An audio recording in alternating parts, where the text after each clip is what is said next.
Ano ba yan? Kung kailan ka maglalaba, tsaka naman nawala ng tubig. Diyos mio.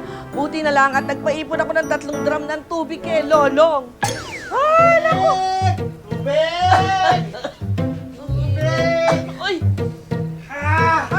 Naku, ano ba yan? O, ito. Sige, banlawan kita. Ayan, sa mukha.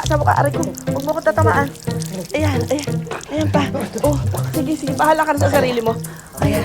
Naku! Lolong! Grasya na sa si Lolong. Walang tubig. Kung nag-shampoo ko, tinan mo yung tsura ko. Paano ba yan? Paano ako maliligo? Bakit hinahanap mo si Lolong? Eh, hindi naman siya tubero. Ano ba siya, water boy? Grasya, anong nangyayari? Nagluluto ako,